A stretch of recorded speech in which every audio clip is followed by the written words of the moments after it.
സഹൃദരെ നമസ്കാരം. Match 36 RR vs SRH first innings കഴിഞ്ഞിരിക്കുകയാണ്. നമ്മുടെ RR 228-6 എന്ന നിലയിൽ ഫിനിഷ് ചെയ്തിരിക്കുകയാണ് കേട്ടോ. നമ്മുടെ വൈഭവ് 37 ബോളിൽ 103 റൺസ് അടിച്ചിരിക്കുകയാണ്. 5 4ഉം 12 6ഉം. ഓക്കെ, കൂടെ ജുറയിൽ 35 ബോളിൽ 51 റൺസ്, 8 4ഉം 1 6ഉം. അതുപോലെ പിന്നെ ഫെറേറ 33 റൺസ്, 16 ബോളിൽ 3 4ഉം 3 6ഉം ഇങ്ങനെ അടിച്ചിരിക്കുന്നത്. പവർ പ്ലേയിൽ 6 ഓവറിൽ 76-1 എന്ന നിലയിലായിരുന്നു ഇവർ കേട്ടോ. ഓക്കെ, എന്തൊക്കെ പറഞ്ഞാലും ഏതാണ്ട് ഒരു ഫസ്റ്റ് വിക്കറ്റ് ജയ്സ്വാൾ 10 റൺസ് 8 ബോളിലാണ് എടുത്തിരുന്നത്, 2 4. പോയതിനു ശേഷം ജുറയിൽ എനിക്ക് തോന്നുന്ന ഒരു സെൽഫിഷ് ആയിട്ടുള്ളൊരു ക്യാരക്ടറാണെന്ന്. കാരണം ഇത്രയും മാത്രം 6 അടിച്ചുകൊണ്ടിരിക്കുന്ന ഒരാൾക്ക് സ്ട്രൈക്ക് കൊടുക്കാതെ സ്ട്രൈക്ക് എടുത്ത് കളിച്ച് ഏതാണ്ട് പവർ പ്ലേ കഴിഞ്ഞിട്ട് 9 10 11 ഓവറൊക്കെ എടുത്ത് നോക്കി കഴിഞ്ഞാൽ ആകെ 2 3 ബോളെ നമ്മുടെ ചെക്കൻ വൈഭവ് കളിച്ചിട്ടുള്ളൂ. അതൊരു 6ഉം 4ഉം ഡോട്ടും ഒക്കെയാണ് കേട്ടോ.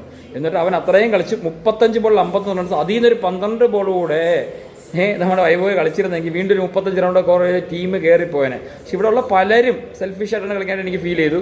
കാരണം വൈഭവ് കളിക്കാത്ത ദിവസം ഒരുത്തനും ഒരു തേങ്ങയും ചെയ്യാറില്ലാത്തതുകൊണ്ടാണ് എടുത്ത് പറയുന്നത്. എന്തൊക്കെയായാലും ഇതിപ്പം കമ്മിങ്സ് തിരിച്ചു വന്നതുകൊണ്ട് കമ്മിങ്സ് എന്തായാലും 4 ഓവറിൽ 27 റൺസിൻ്റെ വിക്കറ്റ് എടുത്തു. ഇഷാ മല്ലിംഗ 30 റൺസ് 2 വിക്കറ്റും, നിതീഷ് റെഡ്ഡി 20 റൺസിന് വിക്കറ്റ് 2 ഓവറിൽ എടുത്തായിരുന്നു. പ്രഫുലിംഗ് 49 റൺസിന് വിക്കറ്റ് എടുത്തു 4 ഓവറിൽ. ഷക്കീബ് ഹുസൈൻ നല്ല അടി മേടിച്ച് 62 റൺസിനാണ് വിക്കറ്റ് എടുത്തത്.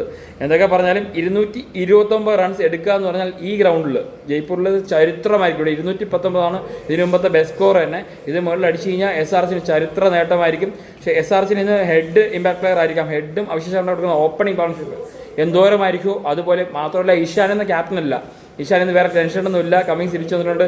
ഇഷാനും എന്തോരം അടിക്കുമെന്ന് നമുക്ക് നോക്കാം. അപ്പം എന്തായാലും ചേസ് ചെയ്യുമോ ഇല്ലേ, നമുക്ക് ഡിഫെൻഡ് ചെയ്യുമോ ചേസ് ചെയ്യുമോ എന്ന് കണ്ടറിയാം. സെക്കൻഡ് ഇന്നിങ്സ് കാണാം. ബൈ.